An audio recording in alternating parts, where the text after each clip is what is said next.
हर खबर पर आपकी नजर बेताब समाचार।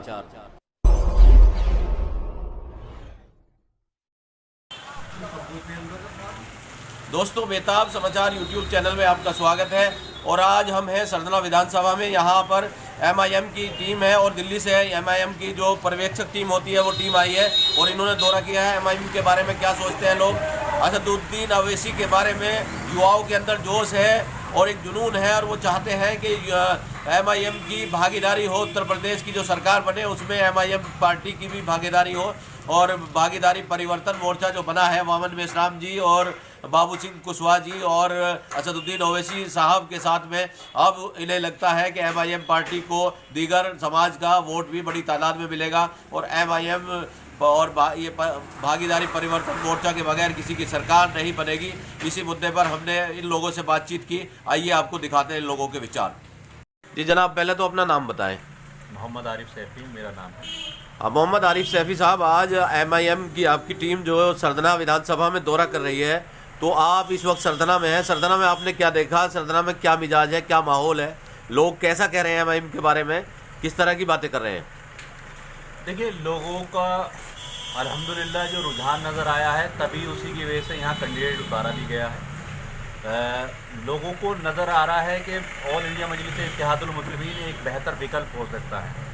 और जैसे कि अभी हम पीछे 2-3 गाँवों में होकर आए हैं, उनका जोश बता रहा है। इस बारिश में भी अगर वो घरों से निकल कर लोग बाग पैदल यात्रा कर रहे हैं उनके साथ, कैंडिडेट साहब के साथ, तो मैं समझता हूँ कि वो उनका दिल से गवाही दे रहा है कि मतलब असदुद्दीन ओवैसी हमारे लीडर हैं और ये कैंडिडेट हमारा अपना कैंडिडेट है। नहीं, जो लोग आरोप लगा रहे हैं कि भाजपा जीत जाएगी यहाँ से, संगीत सोम और अतुल प्रधान दो कद्दावर नेता माने जाते हैं, इसके बावजूद एमआईएम का जो प्रत्याशी आया है और एमआईएम के प्रत्याशी के आने से यहाँ पे जो भाजपा मजबूत हो जाएगी, इसका जवाब क्या है आप लोगों के पास? पहले भी भाजपा का प्रत्याशी है यहाँ पे, पहले की मतलब कि एमआईएम पहले तो नहीं लड़ी थी, पहले क्यों जीत कर आ गया वो? आप ये मानिए कि एमआईएम आने पर ही मतलब कि बीजेपी को फायदा होगा, कांग्रेस भी यहाँ कैंडिडेट उतारेगी, बीएसपी भी कैंडिडेट उतारेगी। वो क्या वोट को नहीं बांटेंगे और किसका वोट बांटेंगे, किसका वोट बांटेंगे? अगर मैं कह रहा हूँ जितना बड़ी तादाद में मुस्लिम वोट बैंक है यहाँ पे, दलित वोट बैंक है, जैसे कि दलित और मुस्लिम समीकरण से ये गठबंधन बना है वो हमारी पार्टी का, तो उस लिहाज से तो एमआईएम एक तरफा जीतेगी। मैं तो समझ रहा हूँ ये सारे वोट काटने वाले लोग हैं। आज विकल्प ही सबसे बेहतर एमआईएम है। तो यहाँ एमआईएम सबसे बेहतर विकल्प है, इस पर आप क्या कहना चाहेंगे? किस तरह से बेहतर विकल्प है? देखिए, युवाओं में जो जोश देखने को मिला वो देखने के बाद तो मुझे लग रहा है कि विकल्प तो उभर कर आ गई है। और संगीत सोम और अतुल प्रधान की जैसे आप बात कर रहे हैं, उनकी जमानत जब्त होने वाली यहाँ से। बिल्कुल एमआईएम एक लहर जो बनाकर देख रहे हैं हम लोग, जो गाँव का दौरा कर रहे हैं, जिस हिसाब से हमने देखा है उस हिसाब से एमआईएम यहाँ से जीत पक्की कर रही है। नहीं, वामन मेश्राम, बाबू सिंह कुशवाहा और जो दीगर पार्टियों से अलायंस हुआ है उसकी बात आप कर रहे हैं, तो कुशवाहा समाज को यहाँ रहता नहीं है। देखिए, और वामन मेश्राम का जहाँ तक ये अभी जो है यहाँ मायावती का ज़्यादा असर है, वामन मेश्राम जी का असर नहीं है, तो उसका क्या कुछ परसेंट तो मान सकते हैं फायदा होगा, लेकिन पूरा फायदा मुझे नजर नहीं आ रहा। कुछ परसेंटेज वोट उनका भी है और वो भी उनके हमारे हक में ही मिलेगा। जिसान साहब हमारे जो प्रत्याशी हैं एमआईएम के, उनके हक में ही होगा। और अगर आप दूसरे लोगों की बात कर रहे हो कि हमारे साथ दलित भी है, हमारे साथ मुसलमानों की एक मुस्तैद यहाँ पर वोट है, तो इंशाल्लाह हम लोग जीत रहे हैं। जिसान साहब बिल्कुल यहाँ से एक तरफा जीत रहे हैं, क्योंकि एक जो लहर है वो लहर तो देखने लायक लहर है। देखने लायक लहर है जी। हाजी मुन्ना साहब, देखने लायक लहर है, इस पर क्या कहना चाहेंगे आप? किस तरह की लहर है? लहर तो इंशाल्लाह पूरी, मेरे हिसाब से तो 80% तो पूरी लहर है और इंशाल्लाह लग रहे हैं दिलो जान से, और अल्लाह से उम्मीद है कि इंशाल्लाह जीत हमारी होगी। जीत हमारी होगी इंशाल्लाह। तो जीत होगी, आपकी कोशिश जारी है और जीत होगी।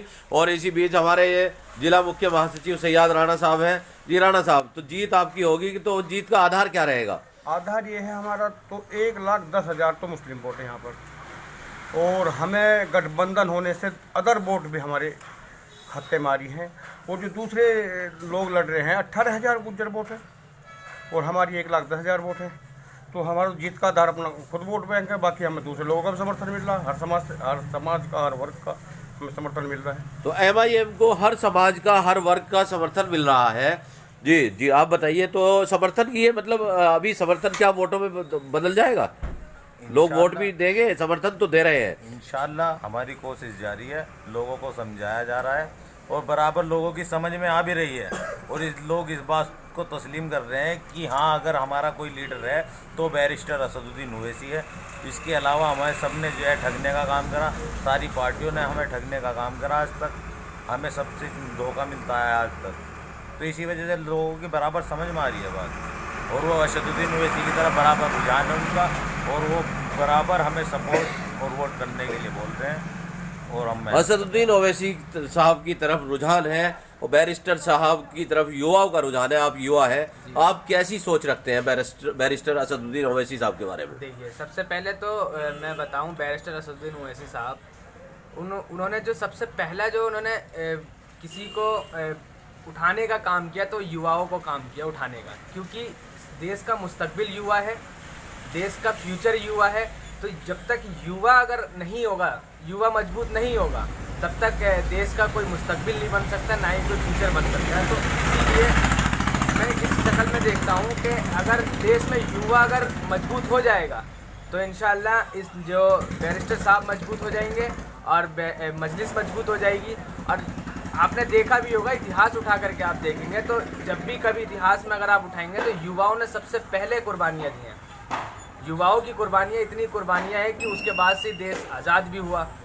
आप देखिए अशफाकुल्ला खान को देख लीजिए, आप इनको चंद्रशेखर आज़ाद को देख लीजिए, भगत सिंह को देख लीजिए, ऐसे बहुत से लोग हैं जो जिन्होंने अपनी जवानी के टाइम पे देश में आंदोलन चलाया देश को आज़ाद करने का।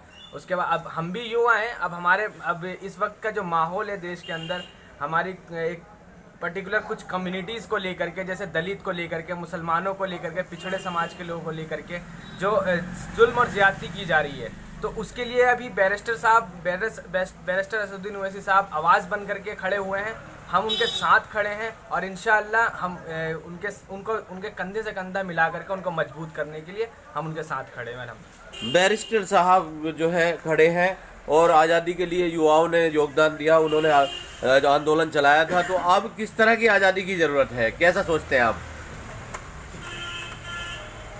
हम लोग यहाँ से आज ओखला से दिल्ली से आए हुए हैं और दिल्ली जॉइंट सेक्रेटरी आरिफ सैफी साहब की टीम की तरफ से आए हुए हैं। और यहाँ पे जो हमने लोगों के अंदर जज्बा देखा है उससे हमें बिल्कुल यकीन है कि यहाँ पे ज़ीशान भाई जो है यहाँ के कैंडिडेट है, उनकी सीट निकलती हुई सीट है और वो जीतते हुए यहाँ से कैंडिडेट आएंगे अल्हम्दुलिल्लाह। जीतते हुए कैंडिडेट है ज़ीशान आलम साहब जो है।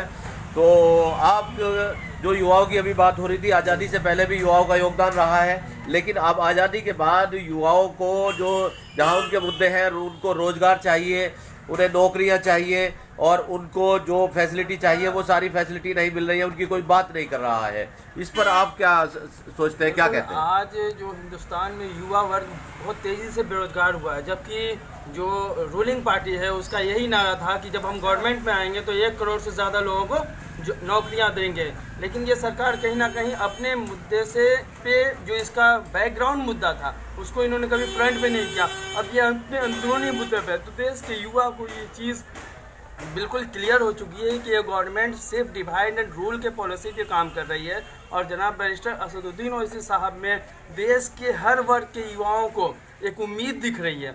मैं एक पार्टिकुलर वर्ग की बात नहीं करूंगा, हिंदू मुसलमान, हर वर्ग का एक सेकुलर तबका, चाहे वो हिंदू हो, मुसलमान हो, दलित हो, सब उनमें एक फ्यूचर देख रहा है, हिंदुस्तान का मुस्तकबिल देख रहा है। और यही सबसे पॉजिटिव बात है जो कि असदुद्दीन ओवैसी साहब के जितने मुसलमान फ़ैन हैं उतने ही हमारे हिंदू भाई भी फ़ैन हैं, दलित भाई भी फ़ैन हैं। और कहीं ना कहीं ये जो बेरोज़गारी है, भ्रष्टाचार है, लोगों पे जो अन्याय हो रहा है, नौकरशाही का, उस सब का एक तोड़ जो है वो असदुद्दीन साहब की जो लोकप्रियता है इसी वजह से बढ़ रही है। और युवाओं का जोश उनके साथ इसीलिए है कि वो हर वर्ग की आवाज़ है। जहाँ पे भी कोई जुल्म होता है उसके ख़िलाफ़ वो आवाज़ उठाते हैं, वो ये नहीं देखते हैं वो किस धर्म का है, किस बिरादरी का है।